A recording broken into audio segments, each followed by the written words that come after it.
What up, Illusion Destroyers? This is your Monday morning sit rep for September 21st, 2020. So I figured out what I'm going to be for Halloween. Want to hear it? I'm going to go as a normal person that doesn't have a mask on, since that seems to scare the shit out of everyone. Jokes. I'm digging those flash mob videos of people that are taking their masks off in grocery stores.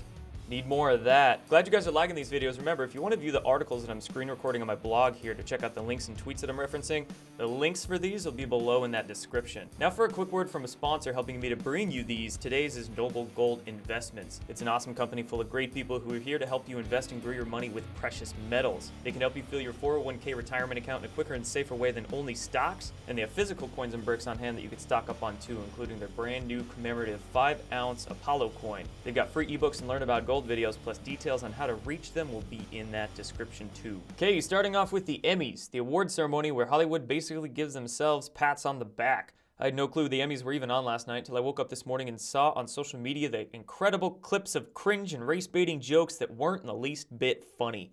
Hollywooders are going crazy without the attention they used to get.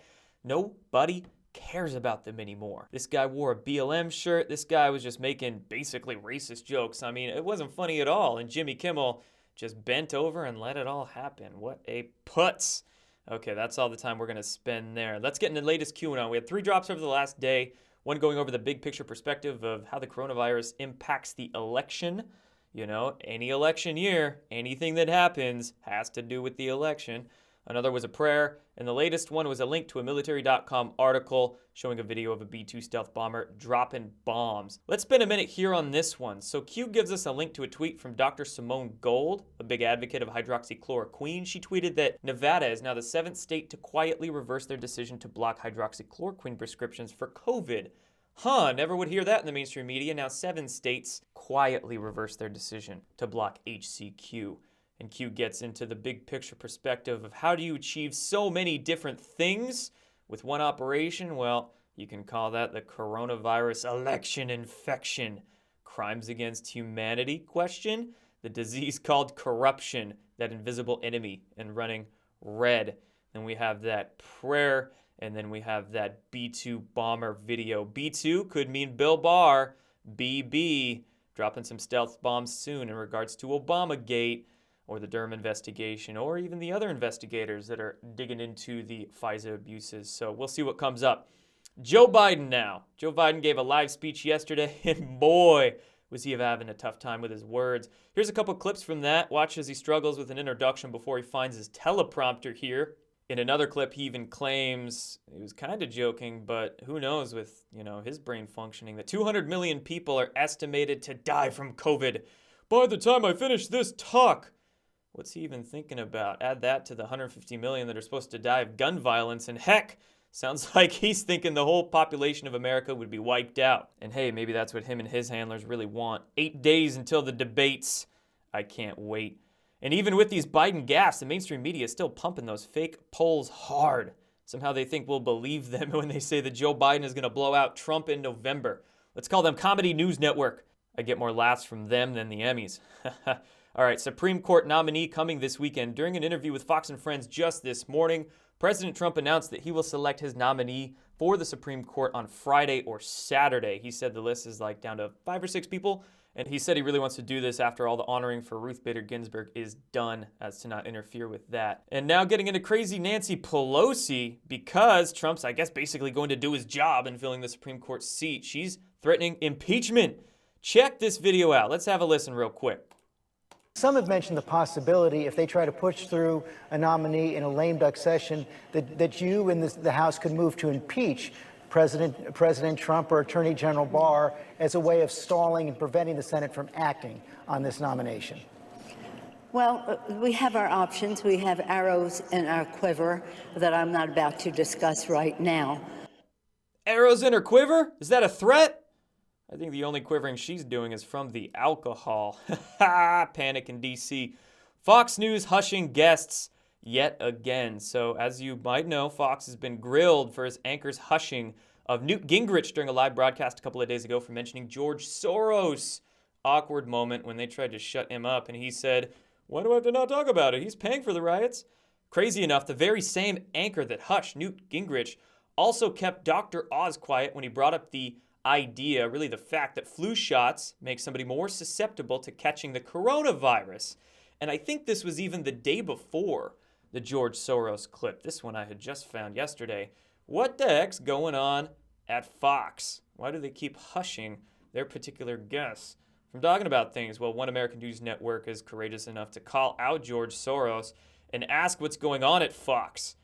This woman they interviewed had been a regular guest on Fox News for 20-some years, she said. And then her and another individual had basically been pushed out of Fox for bringing up George Soros and his funding of the immigrant caravans and his funding of the riots. So something's going on at Fox, but we need some honest media in this country, most definitely. More details about Jeffrey Epstein's flight logs might be coming out soon. According to an exclusive from The Sun, they wrote that the Attorney General for the U.S. Virgin Islands has subpoenaed for the logs for his 4 helicopters and 3 planes from, get this, 1998 to last year. 21 years there. Holy crap. That's some bad news for some rich and famous people. As The Sun writes, pilot David Rogers provided logs in 2009 showing Prince Andrew, Bill Clinton, Kevin Spacey, and Naomi Campbell were among those who flew on Epstein's Lolita Express. But lawyers for the victims say the 2009 logs did not include flights made by chief pilot Larry Vysotsky, who flew for Epstein for more than 25 years. And they wrote in this article, a legal source said the records that have been subpoenaed will make the ones Rogers provided that we know of already look like a Post-it note. Ooh, so are we going to learn not only more names, but who flew on each individual flight? When did they fly it? This could be huge. So we'll see when this subpoena goes through and when these documents may come out. Next up, BuzzFeed leaks financial crimes document. This was spun around pretty much everywhere, international media, even BBC. I mean, this newswire for this story went out all over the place, and it originated in BuzzFeed. They're calling them the FinCEN files after the Financial Crimes Enforcement Network, where these pretty much leaked from the U.S. Treasury, I believe.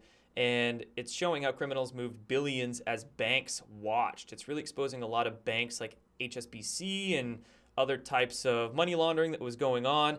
Now, on one hand, I'm not saying this information is not true, but you gotta always look at the source. And when documents are leaked to the mainstream media of all places, you question the intent of it and if they're telling you the full truth. Again, I'm not saying these are untrue, but what I'm saying is there could be a whole lot more.